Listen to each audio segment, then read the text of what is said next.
আল্লাহর নবী যখন দুনিয়া থেকে চিরবিদায় হয়ে যায়, হযরত ওমরের শাসনামলে মুসলমানরা যখন মসজিদুল আকসা মুসলমানদের দখলে চলে আসে, হযরত ওমর হযরত বিলাল রে ডাক দিয়ে কই, বিলাল রে, তুমি যেহেতু মসজিদে নববীর আযানটা দিয়েছ, তুমি যেহেতু ফতে মক্কার আযানটাও দিয়েছ, আজকের আযানটাও তুমি বিলাল দিয়ে উদ্বোধন করবা। হযরত বিলাল উমরের ডাক দিয়ে বলে, ভাই উমর, আমি কিন্তু আপনার মুয়াজ্জিন না, আপনি আমারে রিকোয়েস্ট কইরেন না, আপনি আমারে সুপারিশ কইরেন না, আমি তো নবীর মুয়াজ্জিন ছিলাম, আমি তো আমার নবীর মুয়াজ্জিন ছিলাম।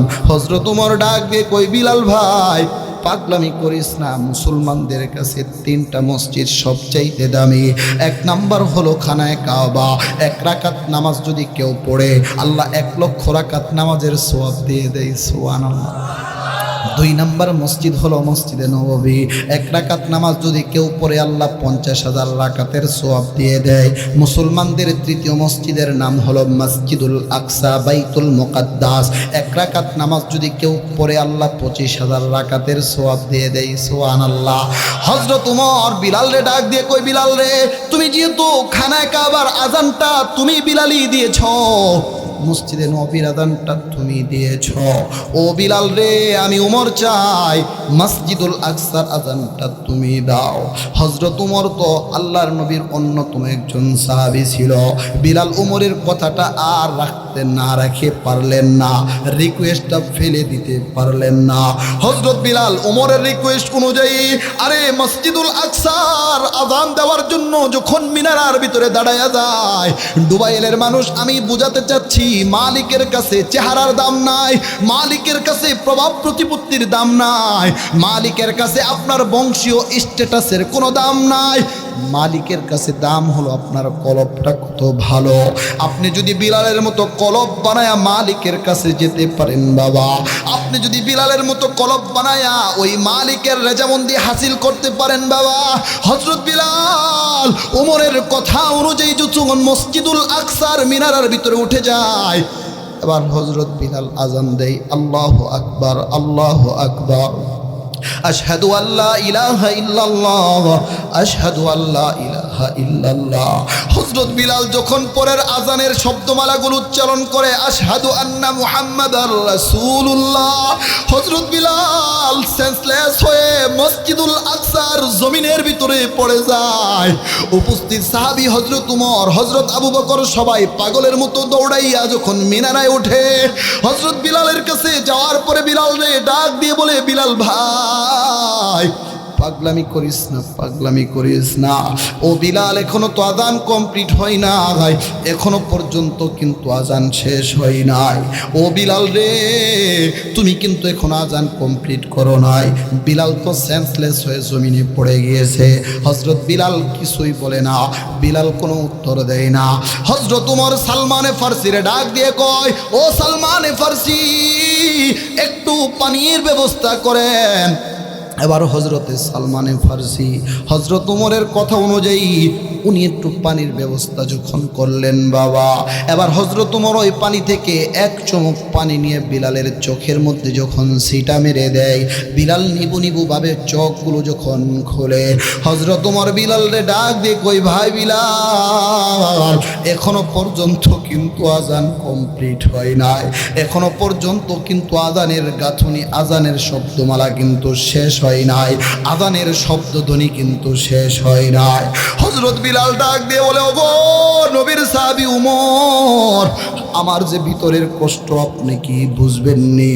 হযরত উমর ডাক দিয়ে বলে, ভাই বিলাল, তোমার ভিতরের কি কষ্ট, তোমার ভিতরের কি কষ্ট তুমি কি আমাদের সাথে একটু শেয়ার করবে নি? হযরত বিলাল ডাক দিয়ে কই, ও উমর ভাই, তাহলে শুনে রাখেন, জেনে রাখেন, আমার নবী যখন মসজিদে নববীতে ইমামতির দায়িত্ব পালন করেছে, আমার নবী যখন জিন্দা ছিল, আমি বিলাল যখন আযান দিতাম, আমার নবী মসজিদে নববীর আযান শুনে হুজরা থেকে বের হয়ে যেত, আমি যখন বারবার আশহাদু আন্না মুহাম্মাদ বলে মিম্বারের দিকে তাকাইতাম, আমার নবী মিম্বারের সিঁড়ির উপরে বসা ছিল। আমি যখন আশহাদু আন্না মুহাম্মাদ বলে মেহরাবের দিকে তাকাতাম, আমার নবী মাঝে মধ্যে যাই নামাজে বসা ছিল। হযরত বিলাল উমরে ডাক দিয়ে বলে, ভাই উমর, আজকে আমি বারবার আযানের শব্দমালা উচ্চারণ করি, আর আমি ওই যে মিনারার দিকে তাকাই, ওই মিম্বারের দিকে তাকাই, মেহরাবের দিকে তাকাই, দেখি মিম্বারটা খালি খালি দেখা যায়, মেহরাবটা খালি খালি দেখা যায়। যেই শহরে আমার নবী নাই, আমি বিলাল ওই শহরে থাকতে পারি না। যেই যাই নামাজে আমার নবী দাঁড়াবে না, ওই মসজিদে আমি বিলাল আযান দিতে পারি না। যেই আযান শোনার পরে নবী আমার হুজরা থেকে বের হবে না, ওই শহরে আমি বিলাল আযান দিতে পারি না। হযরত ওমর বিলালরে ডাক দিয়ে বলে, বিলাল ভাই, এখনো পর্যন্ত কিন্তু আযান কমপ্লিট হয় নাই। ও বিলাল রে, আযানটা কিন্তু কমপ্লিট করো। হযরত বিলাল উমরে ডাক দিয়ে কই, ভাই উমর, আমার ভিতরের কষ্ট কিন্তু আমি আপনাকে এখনো বোঝাতে পারি নাই। আমি আবিসিনিয়ার মানুষ, আমারে আবিসিনিয়ায় পাঠায় দেন। আমি ইথিওপিয়ার মানুষ, আমাকে ইথিওপিয়ায় পাঠায় দেন। আমি হাবশার মানুষ, আমাকে হাবশায় পাঠায় দেন। এ দুবাইলের মানুষ, গফরগাঁওয়ের মানুষ, বাবা একটু খরগোশের মতো কানটা খাড়া করে শোনো। হযরত বিলালের না ছিল চেহারা, না ছিল বংশীয় মর্যাদা, না ছিল প্রভাব প্রতিপত্তি, কিন্তু বিলালের হৃদয়টা এত পরিষ্কার ছিল, বিলালের কলবটা এত পরিষ্কার ছিল। আল্লাহর নবী যখন 26 তারিখ রজবের রাতে যখন আল্লাহর আমন্ত্রণে নিমন্ত্রণে জান্নাত ভ্রমণ করেছে, জাহান্নাম ভ্রমণ করেছে, জান্নাতে যাওয়ার পরে দেখে একজনের পায়ের আওয়াজ শোনা যায়। আল্লাহর নবী জিবরাইলকে ডাক দিয়ে বলে, ভাই জিবরাইল, এই জান্নাতে আমি আসার আগে কার পায়ের আওয়াজ শোনা যায়? জিবরিল আমিন ডাক দিয়ে কই, ওগো আল্লাহর নবী, এটা তো আর কারোর আওয়াজ না, এটা হইতাছে আপনার সাহাবী, আপনার মুয়াজ্জিন হযরত বিলালের পায়ের আওয়াজ শোনা যায়। আমার নবী যখন দুনিয়াতে আসে, বিলালকে ডাক দিয়ে বলে, বিলাল, কি এমন আমল করো, তুমি থাকো ফরশে, তোমার পায়ের আওয়াজ যায় আরশে। হযরত বিলাল ডাক দিয়ে কই, ওগো আল্লাহর নবী, ওগো বিশ্ব নবী, দু জাহানের বাদশা নবী, ওগো সরকারে দু জাহান নবী, আমি তো তেমন কোনো বড় ধরনের বুজুর্গ না গো নবী, কিন্তু আপনার জবানে শুনেছি যখনই নামাজ পড়ার জন্য মসজিদে প্রবেশ করবা, 2 রাকাত তাহিয়াতুল ওযুর নামাজ পড়বা। ওগো আল্লাহর নবী, যেই দিন থেকে আপনার পাক জবানে এই হাদিসটা শুনেছি, আমি বিলাল ওই দিন থেকে যখনই ওযুটা বানায়া মসজিদে প্রবেশ করি, আমি বিলাল 2 রাকাত তাহিয়াতুল ওযুর নামাজ পড়ি। আল্লাহর নবী বিলাল রে ডাক দে কই, বিলাল রে, বুঝতে পেরেছি ওই যে 2 রাকাত তাহিয়াতুল ওযুর নামাজ তুমি সব সময় পড়ো, এই আমলটা আমার মালিকের কাছে এত ভালো লেগেছে, তুমি থাকো দুনিয়াতে, তোমার পায়ের আওয়াজ আল্লাহ ফরশে আরশে পৌঁছায়া দেয়। বলি সুবহানাল্লাহ। ভাইরা আমার, বন্ধুরা আমার, গফরগাঁওয়ের পাগলা থানার ডুবাইলের মানুষ, দিলের কান দিয়ে শ্রবণ করতে হবে, খরগোশের মতো কানটা খাড়া করে শুনতে হবে। এই আয়াতের, এই সূরার একটা শানে নজুল আছে বাবা। আল্লাহর নবী বিশ্ব নবী মুহাম্মদুর রাসূলুল্লাহ সাফা পাহাড়ের উপরে উঠে যখন ইয়া সবাহা বলে সম্বোধন করতেছিল, বনু হাশিমের লোকেরা, বনু কুরাইশের লোকেরা, বনু মুত্তালিবের লোকেরা, বনু হাশিমি গোত্রের লোকেরা, সবাই দল মত নির্বিশেষে তারা যখন সেখানে সমবেত হয়, এবার সবাই মিলে মুহাম্মদকে ডেকে বলে, মুহাম্মদ, এই 7 সকালে তুমি আমাদেরকে কি জন্য ডেকেছ? ভাইরা আমার, বন্ধুরা আমার, আল্লাহর নবী বিশ্ব নবী মুহাম্মদুর রাসূলুল্লাহ ডাক দিয়ে কই, ও আমার গেতি গোষ্ঠীর লোকেরা, আমি যদি বলি ওই পাহাড়ের ওই পারে শত্রু অপেক্ষা করছে, আপনারা কি আমার কথা মেনে নেবেন নাকি? আপনারা কি আমার কথা বিশ্বাস করবেন নাকি?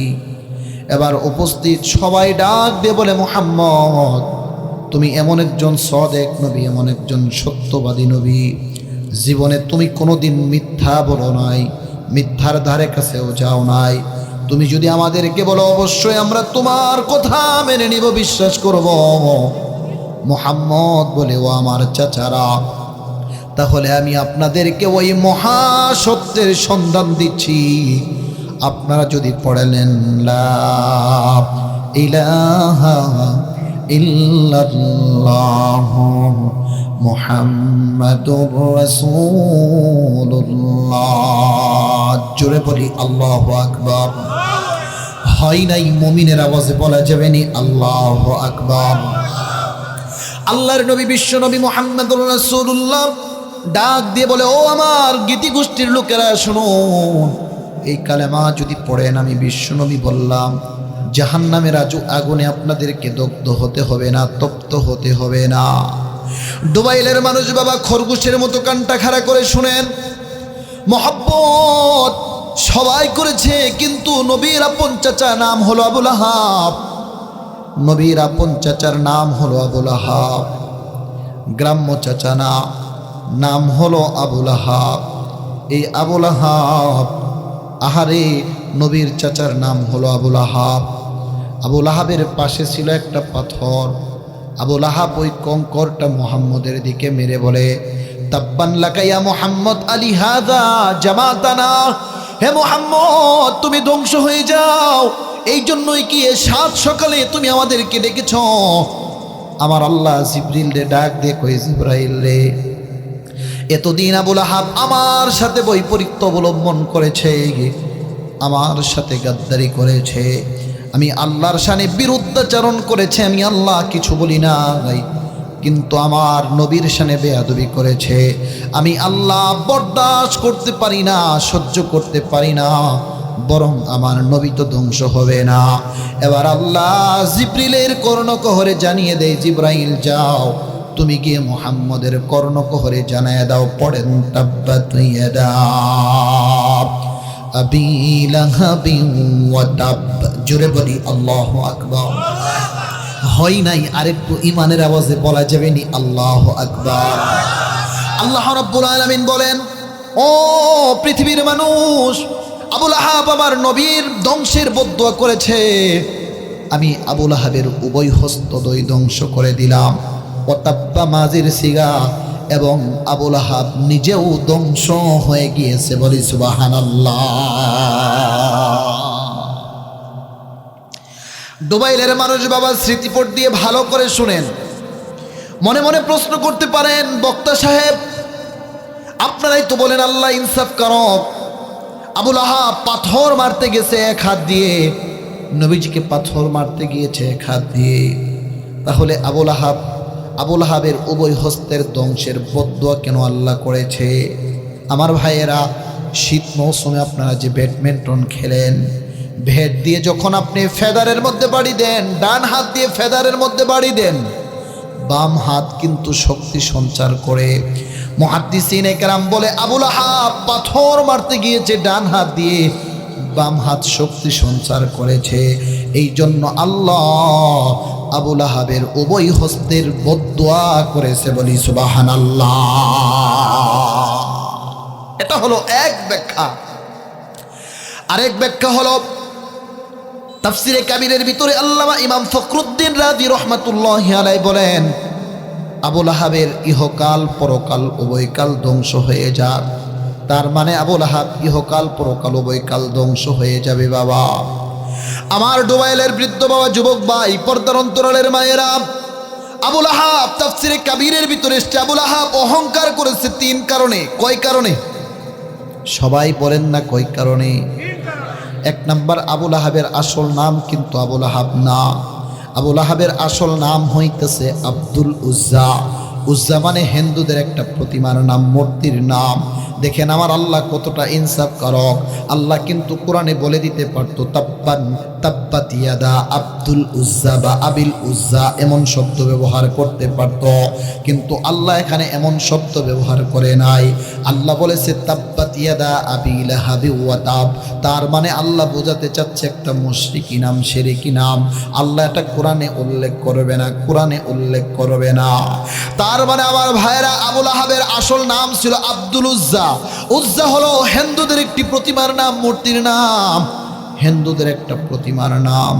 আর লাহাব মানে হলো অগ্নিশিখা, আগুনের স্ফুলিঙ্গ। আবু লাহাবের চেহারাটা অনেক লাল টকটকে সুন্দর ছিল, অনেক সুন্দর সুশ্রী সুদর্শন চেহারার অধিকারী ছিল। আমার ভাইয়েরা, দুনিয়াতেও দেখবেন যেই মানুষটা একটু সুন্দর হয় চেহারার একটা গরিমা করে, পুরুষ মানুষ যদি একটু সুন্দর হয় চেহারার গরিমা করে, মহিলা যদি সুন্দর হয় চেহারার একটা দেমাগ দেখায়। এই জন্যই তো আল্লাহর নবী বিশ্ব নবী আজ থেকে ১৫০০ বছর আগে বলে দিয়েছে, মুসলমান তোমরা যখন আয়নার সামনে দাঁড়াইবা একটা দোয়া সব সময় পড়বা। কি দোয়া? আল্লাহুম্মা হাসানতা খলকি ফাহাসিন খুলুকি। আল্লাহ আমার চরিত্রটাকে, আল্লাহ তুমি আমার চেহারাটা যেমন সুন্দর করে বানাইছো, আমার চরিত্রটাকেও সুন্দর করে বানাও। কারণ আমার মালিকের কাছে চেহারার দাম নাই, আমার মালিকের কাছে তোমার আসল দাম হলো চরিত্রের দাম বাবা।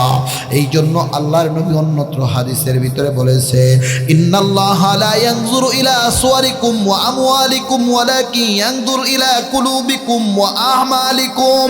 ও পৃথিবীর মানুষ, মালিকের কাছে তোমার চেহারার দাম নাই, মালিকের কাছে তোমার সৌন্দর্যের দাম নাই, মালিকের কাছে তোমার প্রভাব প্রতিপত্তির দাম নাই, মালিকের কাছে তোমার অট্টালিকা ধন দৌলতের দাম নাই, বরং মালিকের কাছে দাম হলো তোমার কলবের।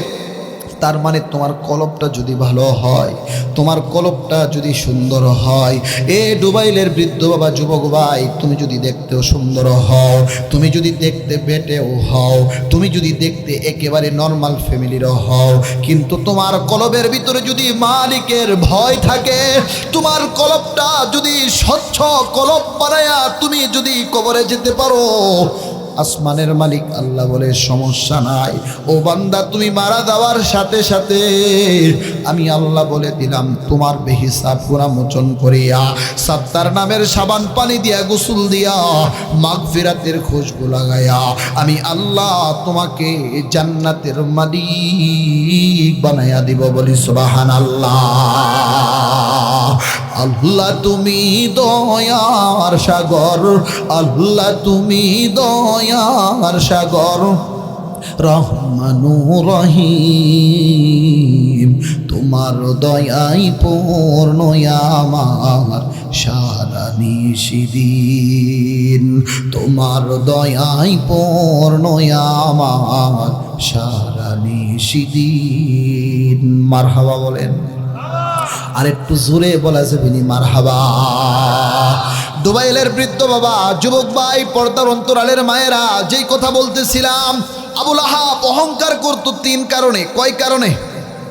সবাই বলেন না কয় কারণে? 1 নাম্বার, আবু লাহাবের চেহারাটা অনেক সুন্দর ছিল। এই জন্য বাবা আমাদের দেশেও যেই মানুষটার চেহারাটা সুন্দর, ওই মানুষটার একটা দেমাগ গরিমা আছে না নাই? আরেকটু জোরে বলেন, আছে না নাই? অথচ আল্লাহর নবী বিশ্ব নবী মুহাম্মদুর রাসূলুল্লাহ আজ থেকে ১৫০০ বছর আগে বলে দিয়েছেন, ও পৃথিবীর মানুষ, মালিকের কাছে চেহারার দাম নাই। মালিকের কাছে যদি চেহারার দাম থাকতো, হজরতে বিলাল, আরে হাফসির ঘরে হাফসি, যার 14 পুরুষ, একেবারে গোলামের ঘরে গোলাম, আবিসিনিয়ার মানুষ, দেখতে তেমন সুন্দর না, তেমন সুশ্রী সুদর্শন চেহারার অধিকারী না, কিন্তু হজরত বিলালের কলবটা এত ভালো, বিলালের হৃদয়টা এত ভালো, যে বিলালের ঠোঁটগুলো মোটা মোটা, আহারে চেহারার দেখতে তেমন সুন্দর সুশ্রী সুদর্শন চেহারার অধিকারী না, ঠোঁটগুলো মোটা মোটা। উমাইয়া বিন খলফ বিলালকে বিষাক্ত পেরেক দিয়ে বিলালকে যখন জিব্বার ভিতরে সেকা দিয়েছে, জিব্বাটা ফোড়া হয়ে গিয়েছে। আরে আশহাদু বললে আসহাদু বের হয়ে যায়, সিনের বাতাস বের হয়ে যায়, কিন্তু হজরত বিলালের দাম কেমন বাবা? এ ডুবাইলের মানুষ, একটু খরগোশের মতো কানটা খাড়া করে শুনেন বাবা। হজরত বিলাল যখন আল্লাহর নবী মক্কা থেকে হিজরত করে যখন মদিনায় যায়, মদিনায় যাওয়ার পরে মসজিদে নববী যখন নির্মাণ করে, হজরত বিলালও পাথর টানে, হযরত উমর পাথর টানে, হযরত আবু বকর পাথর টানে, হযরত আম্মার পাথর টানে। হযরত বিলাল নবীরে ডাক দিয়ে কয়, ওগো আল্লাহর নবী, এতগুলো সাহাবীরা থাকতে আপনি নবী কেন পাথর টানেন? আপনার সুন্দর চেহারাটা কেমন জানি লালিমা বর্ণের হয়ে যাচ্ছে, ইটের গোড়া দিয়ে আপনার চেহারাটা সৌন্দর্য নষ্ট হয়ে যাচ্ছে। ওগো আল্লাহর নবী, আমরা বেঁচে থাকতে আপনি পাথর টানেন, আমাদের জানে সহ্য হয় না, আমাদের প্রাণে সহ্য হয় না। আল্লাহর নবী হযরত উমরে ডেকে বলে, উমর রে, এমন একটা সময় তুমি উমর থাকবে না, এমন একটা সময় আসবে তুমি আবু বকর থাকবে না, এমন একটা সময় আসবে আমার বিলাল থাকবে না, এমন একটা সময় আসবে আমার সালমান ফার্সি থাকবে না, কিন্তু আমার কিছু আশিকিন বান্দা পৃথিবীর প্রত্যন্ত অঞ্চল থেকে তারা যখন আমি নবীর রওজা জিয়ারতে আসবে, মদিনা দেখতে যখন আসবে, কাবা দেখতে যখন আসবে, আরে তারা মদিনাতে নামাজ পড়ে যেই পরিমাণ সওয়াব পাবে, আর মসজিদে নববী নির্মাণ করার কারণে আসমানের মালিক আল্লাহ ওই পরিমাণ সওয়াব আল্লাহ আমাদের আমল নামাই দিয়ে দিবে। বলি সুবহানাল্লাহ। আমার ডুবাইলের বৃদ্ধ বাবা একটু খরগোশের মতো কানটা খাড়া করে শুনেন। সবাই পাথর টানে, বিশ্বনবীও পাথর টানে, হযরত আবু বকর পাথর টানে, ওমর পাথর টানে। হযরত আবু বকর এবং ওমর মস্কারা করে হযরত আম্মারে পাথর দিছে দুইটা, সবাই পাথর নেই একটা, আম্মারে দিয়েছে দুইটা। হযরত আম্মার দৌড় দিয়ে আল্লাহর নবীরে ডেকে বলে, ও আল্লাহর নবী, আপনার সাহাবী হযরত ওমর আমাকে মেরে ফেলতে চা, আবু বকর আমাকে মেরে ফেলতে চা, কেন আবু বকর তোমাকে মেরে ফেলতে চা? আম্মার ডাক দিয়ে কয়, ওগো আল্লাহর নবী, ওগো বিশ্ব নবী, দু জাহানের বাদশাহ, সবাই পাথর টানে একটা, উনি আমাকে দিয়েছে দুইটা। আল্লাহর নবী আম্মার রে ডাক দিয়ে কয়, আম্মার রে, আমার আবু বকর তো তোমারে মারতে পারবে না, ওমর তোমারে মারতে পারবে না, বরং আমি নবী বলে দিলাম, আমার আবু বকর যদি সওয়াব পায় একটা, উমর যদি পায় একটা, আল্লাহ তোমারে ডাবল সওয়াব দিয়ে দিবে। সুবহানাল্লাহ। আর একটু জোরে কন্যা সুবহানাল্লাহ। আল্লাহর নবীর সাহাবী হযরত আম্মার একটা দৌড় দিছে, ও আল্লাহর নবীর সাহাবী, তোমরা যদি মস্কারা করে ডাবল পাথর না দিতা, নবীর বরকতি জবানে ডাবল সওয়াবের কথা শুনতাম না। অতএব আমার কোনো সমস্যা নাই, পাথর যে কয়টা মনে চা ওই কয়টাই দিতে পারো। হযরত উমর অনেক রসিক মানুষ ছিল, মস্কারা করে পাথর দিয়েছে তিনটা। হযরত আম্মার নবীর ডাক দিয়ে কই, আল্লাহর নবী, আপনার সাহাবী ওমর আমাকে মেরে ফেলতে চায়। আল্লাহর নবী আম্মার রে ডাক দিয়ে কয়, আম্মার, আমার ওমর তো তোমাকে মারতে পারবে না, আবু বকর মারতে পারবে না, বরং আমি নবী বলে দিলাম, আল্লাহ তোমাকে শাহাদাতের মর্যাদা দিয়ে দিবে। বলি সুবহানাল্লাহ। ইমানের পথে অবিচল থেকে আমার মন যেন হয় তোমারই কাছে মিনতি আমার, ও গো মহিয়ান।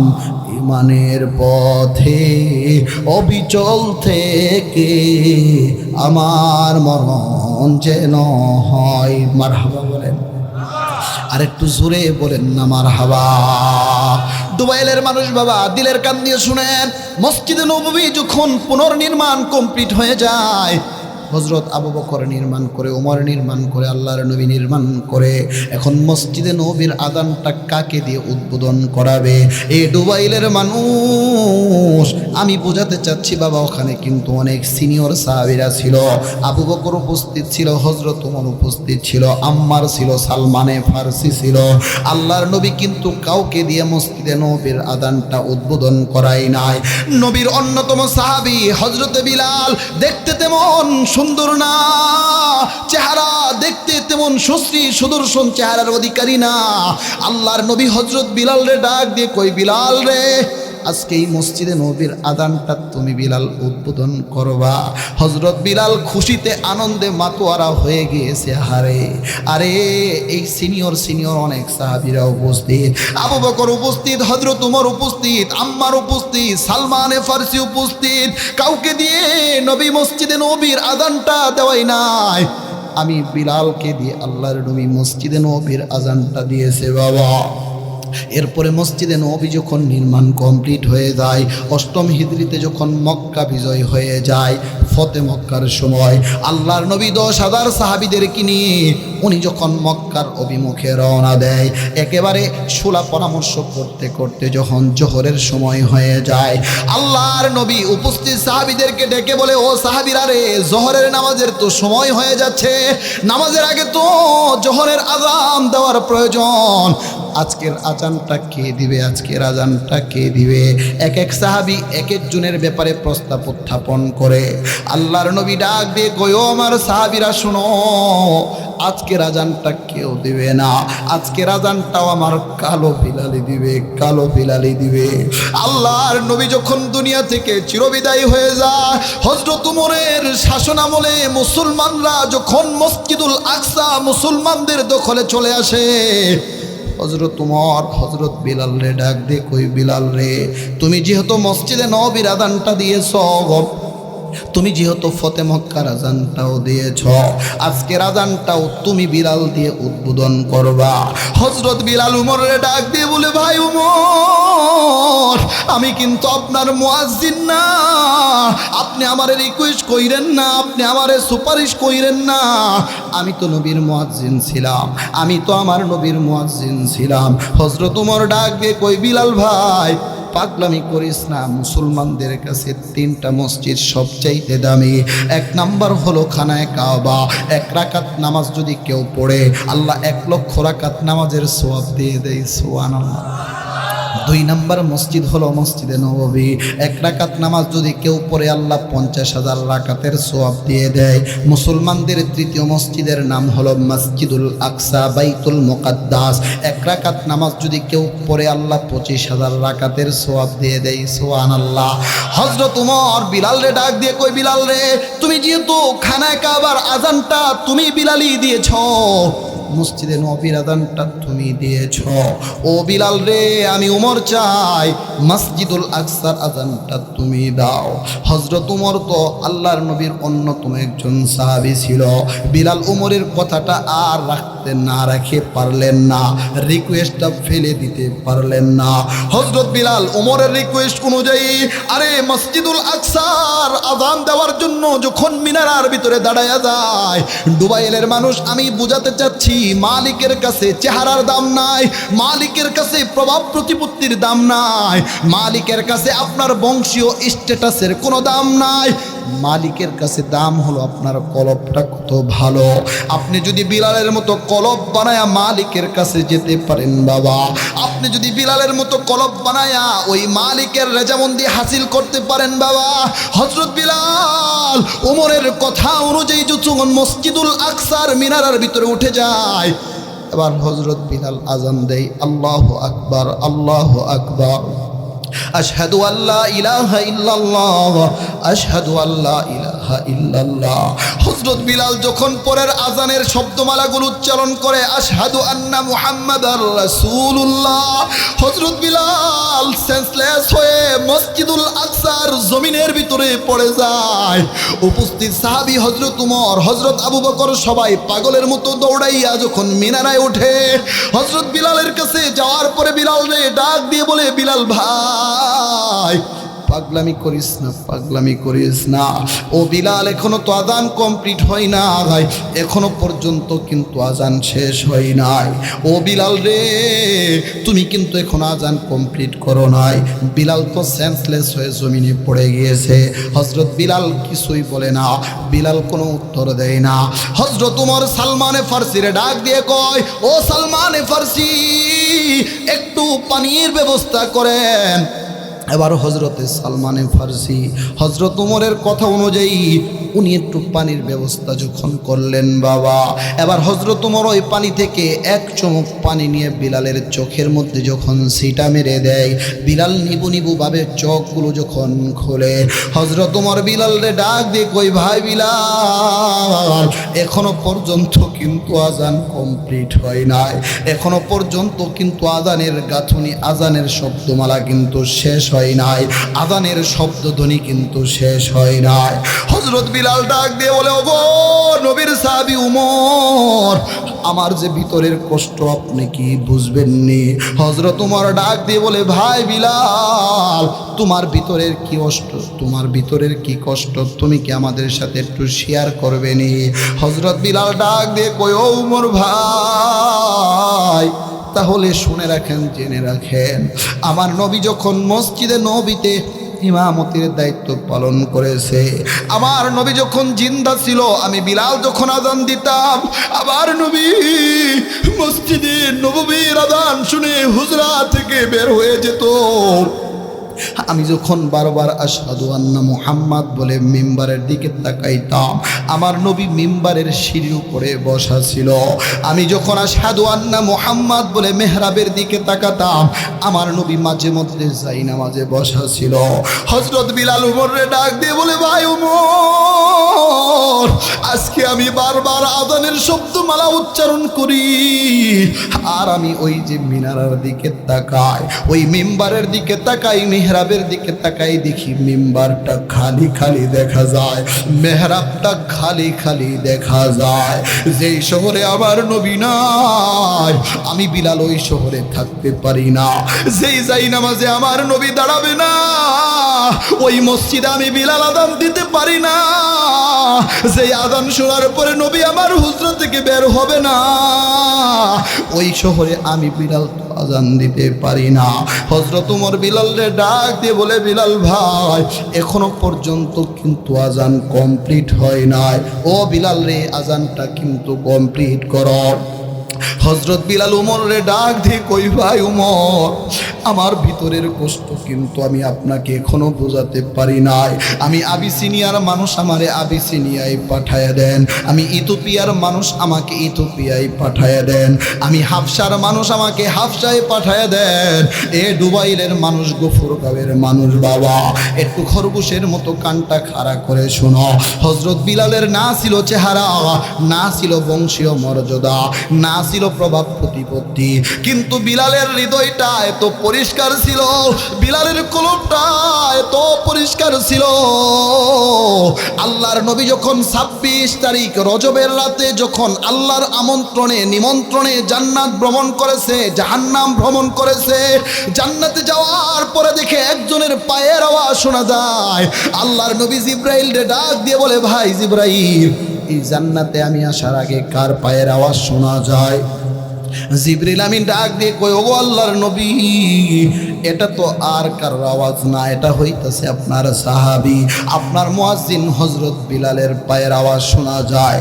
আমার নবী যখন দুনিয়াতে আসে, বিলালরে ডাক দিয়ে বলে, বিলাল, কি এমন আমল করো, তুমি থাকো ফরশে, তোমার পায়ের আওয়াজ যায় আরশে।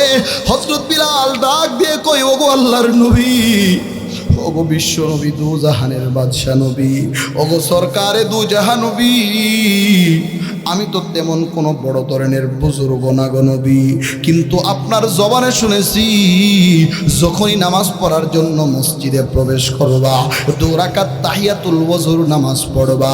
ওগো আল্লাহর নবী, যেই দিন থেকে আপনার পাক জবানে এই হাদিসটা শুনেছি, আমি বিলাল ওই দিন থেকে যখনই ওযুটা বানায়া মসজিদে প্রবেশ করি, আমি বিলাল 2 রাকাত তাহিয়াতুল ওযুর নামাজ পড়ি।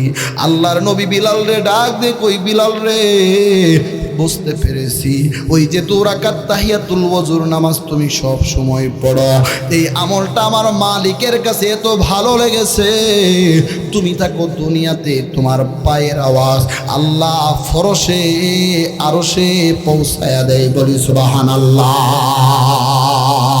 আল্লাহ আল্লাহ क्या मुबारक नाम है, अल्लाह अल्लाह आशिकों का काम है, अल्लाह अल्लाह इचे शिरीनिस्त नाम, शीर शौकार में कोना दो जानम तमाम, अल्लाह अल्लाह क्या मुबारक नाम है, अल्लाह अल्लाह आशिकू का काम है। একটু জবান খুলে আসমানের দিকে দুইটা হাত বাড়ায়া ওই আল্লাহর একটু ডাক দাও না আল্লাহ। দুবাইলের মানুষ একটু ওই মালিকরে ডাক দাও না আল্লাহ। আর একটু জোরে ডাক দাও আল্লাহ। ও আল্লাহ, জীবনে যত গুনাহ করেছি আজকের এই মাহফিলে ওয়াদা করছি আর গুনাহ করব না, আর নামাজ ছাড়বো না, আর নামাজ ছাড়বো না, আর জীবনে সুদ খাবো না, আর জীবনে অন্যায় কাজের সাথে সম্পৃক্ত থাকবো না। আল্লাহ তুমি আমাদের সবাইকে কবুল করে নাও, বলেন আমিন। দুবাইলের মানুষ বাবা দিলের কান দিয়ে শুনেন, যেই কথা বলতেছিলাম আবুল আহাব অহংকার করতো 3 কারণে। মনে আসেনি আপনাদের? সবাই বলেন না মনে আসেনি? আবুল আহাব অহংকার করত 3 কারণে। 1 নাম্বার, চেহারার গরিমা দেখাইতো, অথচ চেহারার দাম আমার মালিকের কাছে আসেনি বাবা। অথচ চেহারা যিনি দিয়েছেন তিনি কে? সুন্দর বানানেওয়ালা কে? আপনার চেহারাটা বিদগুটে করনেওয়ালা কে? আপনাকে ইজ্জত দেওয়ার মালিক কে? জিল্লতি করার মালিক কে? আপনাকে খাওয়ানেওয়ালা কে? ক্ষমতায় উঠাই কে? ক্ষমতা থেকে নামাই কে? আমার দুবাইলের বন্ধু দিলের কান দিয়ে শুনেন, আবুল আহাব 2 নাম্বার অহংকার করত। আবুল আহাব সম্পত্তির একটা ভাব দেখাইতো, আবুল আহাব সম্পদের একটা ভাব দেখাইতো। আমাদের সমাজেও দেখবেন যেই মানুষগুলো একটু বেশি ধনী হয় সম্পদের একটা গরিমা আছে না নাই? গরিব মানুষদেরকে মানুষই মনে করে না। আবুল আহাব সম্পদের ভাব দেখাইতো।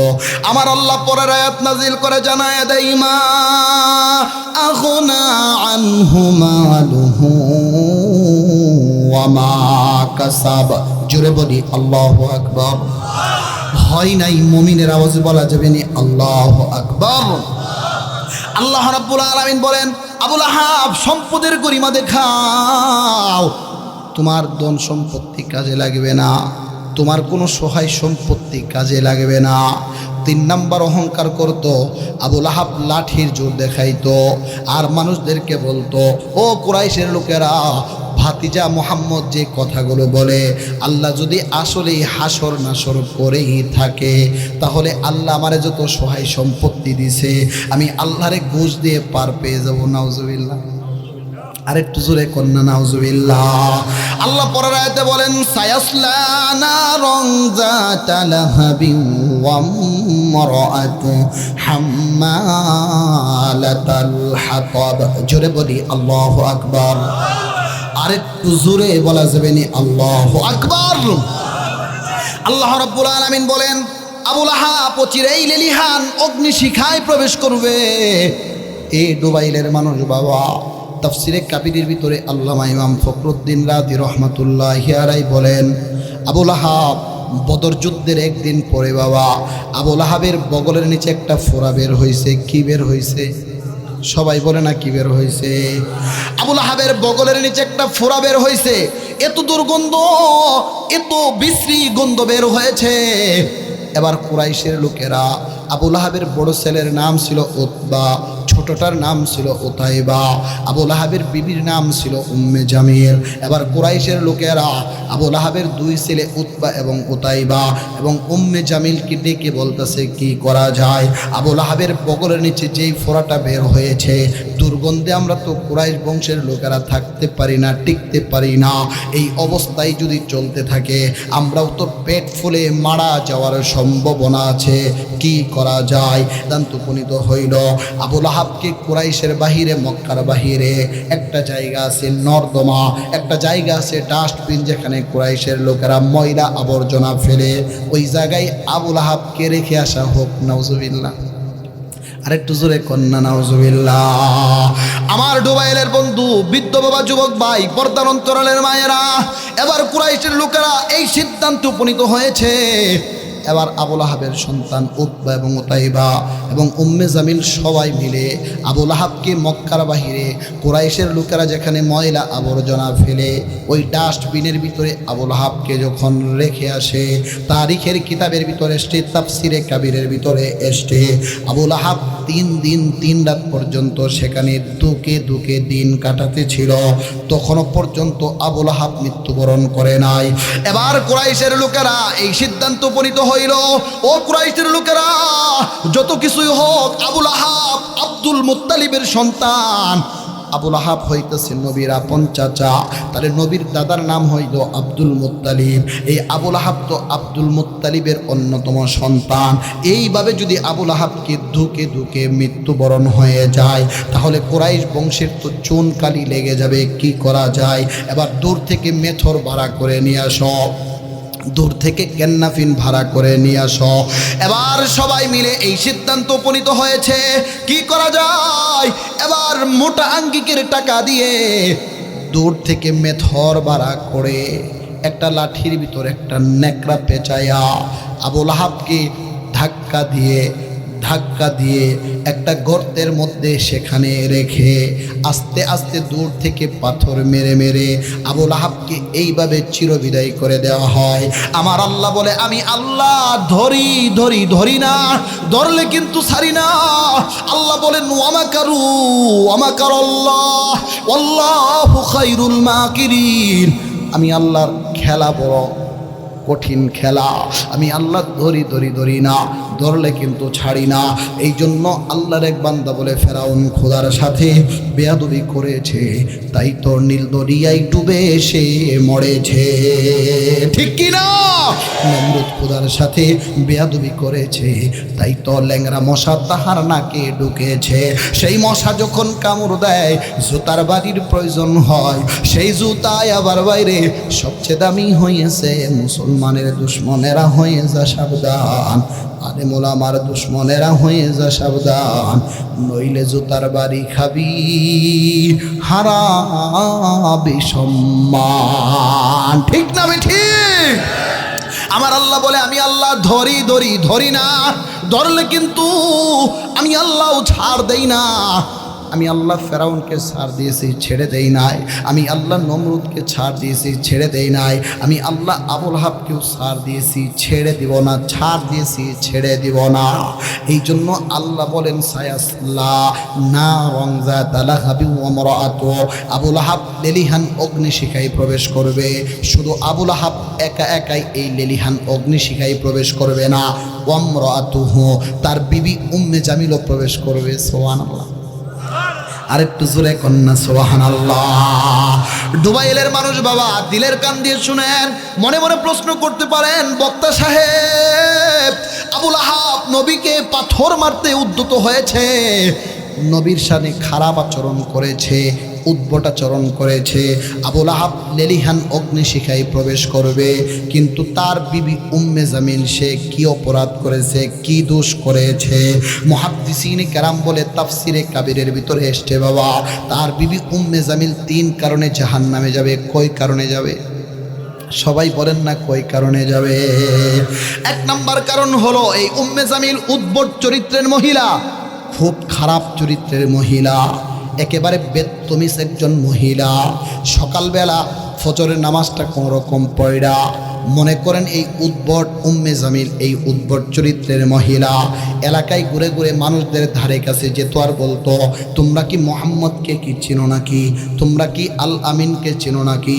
সবাই বলতো, হ্যাঁ আমরা তো মোহাম্মদকে চিনি, মোহাম্মদ একজন সাদেক নবী, মোহাম্মদ সত্যবাদী নবী, মোহাম্মদ আমানতদার রক্ষাকারী, অঙ্গীকার রক্ষাকারী, জীবনে মোহাম্মদের জবান দিয়ে মিথ্যা বের হয় না। এই উম্মে জামিল উদ্ভট চরিত্রের মহিলা মানুষদেরকে বলতো, না তোমরা মোহাম্মদকে চিনো না, আমি মোহাম্মদকে ভালোভাবে চিনি। 1 নাম্বার কারণ হলো, মোহাম্মদের বাড়ির কাছে আমার বাড়ি। 2 নাম্বার কারণ হলো, আমি তার আপন চাচি। আবুল আহাব যদি আপন চাচা হো, উম্মে জামিল হইতেছে আপন চাচি। 3 নাম্বার কারণ হলো, আমি তার আপন বেয়ান। নবুয়তের আগে আল্লাহ রাসূলের 2 মেয়ে দিয়ে আবুল আহাবের 2 সন্তান উতবা এবং উতাইবাকে দিয়ে বিয়ে হয়েছিল। তাহলে যদি বিয়ে হয়ে যায়, ওই হিসেবে হইতেছে বেয়ান। এই তিন কারণ তাফসিরে কাবিরের ভিতরে আল্লামা ইমাম ফখরুদ্দিন রাজি বলে, বাবা একটু দিলের কানটা লাগায়া শুনেন, খরগোশের মতো কানটা খাড়া করে শুনেন। এই উম্মে জামিল উদ্ভট চরিত্রের মহিলা আরেকটা কাজ করত। আল্লাহর নবী যেই রাস্তা দিয়ে হাম্মামখানায় যেত, আল্লাহর নবী যেই রাস্তা দিয়ে কাজে হাত সারতে যেত, আম্মাজান হযরতে খাদিজাতুল কুবরা যেই রাস্তা দিয়ে রান্না করে যেত, হযরত ফাতেমা যেই রাস্তা দিয়ে রান্না করে যাইতো, যেই রাস্তা দিয়ে হাঁটা চড়া করত, এই উম্মে জামিল মহিলা সে ছিল লাকড়ির বোঝা বহনকারী। পাহাড়ে গিয়ে লাকড়ি কুড়াইতো, খেজুরের বড় বড় কাঁটাগুলো ওই রাস্তা দিয়ে পুঁতে রাখতো। আমার নবী যেই রাস্তা দিয়ে যাইতো ওই রাস্তাইগুলো কাটা পুঁতে রাখতো। আম্মাজান খাদিজা যেই রাস্তা দিয়ে যেত ওই রাস্তার ভিতরে কাটা পুঁতে রাখতো। হযরত ফাতেমা যেই রাস্তা দিয়ে যেত ওই রাস্তা দিয়ে কাটা পুঁতে রাখতো। আরে আমার নবীর চেহারা এত সুন্দর, এই জন্যই তো নবীর একজন সাহাবী, আরবের বিখ্যাত কবি হাসান বিন সাবেত নবীর চেহারার দিকে তাকায়া তাকায়া কবিতা আবৃত্তি করে। কি কবিতা আবৃত্তি করে জানেননি বাবা? হাসান বিন সাবেত নবীর দিকে তাকায় আর বলে, ও আহসানু মিন কালাম তারাকাতু আইনি ও আজমালু মিন কালাম তালিদিন নিসা খুলিকতা মুবাররাআম মিন কুল্লি আইবিন কান্নাকা কদ খুলিকতা কামা তাশা। আল্লাহু আকবার বলেন। আরবের বিশ্ববিখ্যাত কবি হাসান বিন সাবিত আমার নবীর চেহারার দিকে তাকায় তাকায় দেখে আর উনি কবিতা আবৃত্তি করে। কি কবিতা? ও আহসানু মিন কালাম তারাকাতু আইনি ও আজমালু মিন কালাম তালিদিন নিসা খুলিকতা মুবাররাআম মিন কুল্লি আইবিন আন্নাকা কদ খলিকতা কামা তাশা। হাসান বিন সাবেত নবীর চেহারার দিকে তাকায়া তাকায়া দেখে আর বলে, আমার নবীর চেহারাটা এত সুন্দর, এত সুন্দর চেহারা কোনোদিন এই চোখ কাউকে দেখে নাই। ও আজমালু মিন কালাম তালিদিন নিসা। এই কথা বলার পরে কবি বলে, এত সুন্দর চেহারা দেখবে কোথায় থেকে? কারণ এত সুন্দর চেহারার অধিকারী কোনো মা তো জন্মই দেয় নাই। সুবহানাল্লাহ। এরপরে কবি বলেন, খুলিকতা মুবাররাআম মিন কুল্লি আইবিন। আমার নবীর চরিত্রটা আল্লাহ এত সুন্দর করে বানাইছে, নবী যেমন তেমন করে বানাইছে, আমার নবীকে যেমন করে বানানোর দরকার তেমন করে বানাইছে। এ ডুবাইলের মানুষ এত নরম সুন্দর অনুপম চরিত্রের অধিকারী, যার গায়ে মশা মাছি পর্যন্ত পরা হারাম বাবা। ওই যে নবীজির আপন চাচি উম্মে জামিল, এই উদ্ভট চরিত্রের মহিলা, উনি দেখতো নবীজি যে রাস্তা দিয়ে টয়লেটে যেত, নবীজি যে রাস্তা দিয়ে হাম্মামখানায় যেত, নবীজি যেই রাস্তা দিয়ে কাদা হাজর সারার জন্য যেত, খাদিজাতুল কুবরা যেই রাস্তা দিয়ে হাঁটাচলা করত, হযরতে ফাতেমা যেই রাস্তা দিয়ে চলাচল করত, ওই রাস্তাগুলো দিয়ে কাটা পুঁতে রাখত। আমার নবীর পায়ের মধ্যে যখন কাটাগুলো বিঁধে যায়, ফিনকি দিয়ে রক্ত বের হয়ে যেত। আম্মাজান খাদিজার পায়ের ভিতরে যদি কাটা লেগে যেত, ফিনকি দিয়ে রক্ত বের হয়ে যেত। নবীর আদরের দুলালি, নবীর আদরের টুকরা হযরত ফাতেমার একেবারে কচি শরীর, নরম শরীরের ভিতরে যখন কাটা লেগে যেত, ফিনকি দিয়ে রক্ত বের হইত। আর এই উদ্ভট চরিত্রের মহিলা এই দৃশ্যগুলো জানালা দিয়ে দেখতো আর অট্ট হাসি দিত, খিলখিল করে হেসে দিত। আল্লাহ বলে, এই কারণে এই উদ্ভট চরিত্রের উম্মে জামিল মহিলাও সে লেলিহান অগ্নিশিখায় প্রবেশ করবে।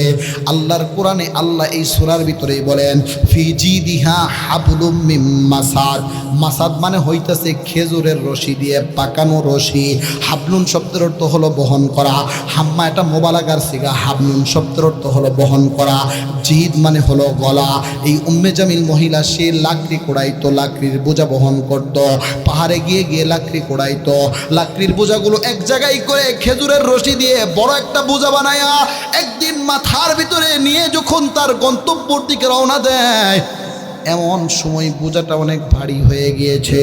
এ ডুবাইলের বৃদ্ধ বাবা, যুবক ভাই, আপনারা তো গ্রামের মানুষ, আপনাদেরকে বোঝানো সম্ভব।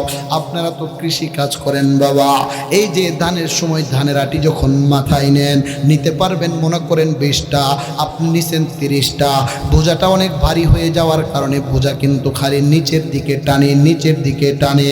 উম্মে জামিল এই উদ্ভট উদ্ভট চরিত্রের মহিলা ওই লাকড়ির বোঝাটা যখন মাথার ভিতরে নিয়ে নিয়েছে, এবার বোঝাটা যখন ভারী হয়ে গিয়েছে, বোঝা টানে নিচের দিকে, উম্মে জামিলও টানে নিচের দিকে। উম্মে জামিল যেতে যেতে একটা জায়গায় একটু রেস্ট নেওয়ার জন্য যখন বসে গিয়েছে, দেখবেন বোঝা যদি ভারী হয় আবার যদি বসে যায়, ওই বসা থেকে উঠতে কিন্তু আরো কষ্ট বেশি হয়ে যায়। এই উম্মে জামিল উদ্ভট চরিত্রের মহিলা, উনি যখন বোঝাটা নিয়ে বসে পড়েছে, বোঝাও টানে নিচের দিকে, উম্মে জামিলও টানে নিচের দিকে। আমার আল্লাহ বলেন, আমি আল্লাহ ধরি ধরি ধরি না, ধরলে কিন্তু আমি আল্লাহ ছেড়ে দেই না। এই জন্যই তো দেখেছেন বাবা, আরে ওলামায়ে কেরামদের হাতের ভিতরে বিনা অপরাধে মোটা মোটা রশি লাগায়া, মোটা মোটা একেবারে গরুর মতো রশি লাগায়া, হ্যান্ডকাপ পরায়া, প্রিজন বেনে উঠায়া ওলামায়ে কেরামদেরকে বাবা জেলখানায় নিয়ে গিয়েছে। আজকে তারা সালমান এফ রহমানের মতো লোক দাড়ি কামায়া জেলখানায় থাকে, কিন্তু ওই মামুনুল হক রিকশা মার্কার নির্বাচন করে, এমনও দৃষ্টান্ত বাংলার জমিনে আছে না? না, নারে তাকবীর, আরেকটু জোরে কবেন নারে তাকবীর। আল কোরআনের আলো, আল হাদিসের আলো। আমার আল্লাহ বলেন, আমি আল্লাহ ধরি ধরি ধরি না, ধরলে কিন্তু ছাড় দেয় না। আমার আল্লাহ জিবরাইলকে ডাক দিয়ে কই, জিবরাইল, এই উদ্ভট চরিত্রের উম্মে জামিল মহিলা আমার নবীরে অনেক জ্বালাইছে, এখন একটা বিরাট সুবর্ণ সুযোগ এসছে। এ জিবরাইল, যাও যাও যাও, বোঝা টানে নিচের দিকে, তুমি একটু আস্তে করে পিছনে যায়া পিছন থেকে একটা টান দিবা, বোঝা টানবে নিচের দিকে, তুমি টানবা পিছনের দিকে। আর ওই বোঝাটার ওই যে খেজুরের রশি দিয়ে যে বোঝাটা বেঁধেছে, ওই খেজুরের রশিটা উম্মে জামিলের গলার ভিতরে, জিদ মানে হলো গলা বাবা, এই গলার ভিতরে যখন ফাঁসি লেগে যাবে আর ওই মহিলা ফাঁস লেগে জাহান্নামের চৌরাস্তায় চলে যাবে, বলি সুবহানাল্লাহ। এবার জিবরাইল আল্লাহর কথা অনুযায়ী এবার পিছন থেকে যখন বোঝাটা একটু টান দিয়েছে, বোঝা টানে নিচের দিকে, জিবরাইল টানে পিছনের দিকে, এইভাবে বোঝাটা যখন উম্মে জামিলের গলা পর্যন্ত দেবে যায়, ওই রশিটা উম্মে জামিলের গলার ভিতরে ফাঁস লেগে যায়। আর এইভাবে ফাঁস লেগে মহিলা জাহান্নামের চৌরাস্তায় চলে গিয়েছে, বলি সুবহানাল্লাহ। ও হাশেমি মা কি,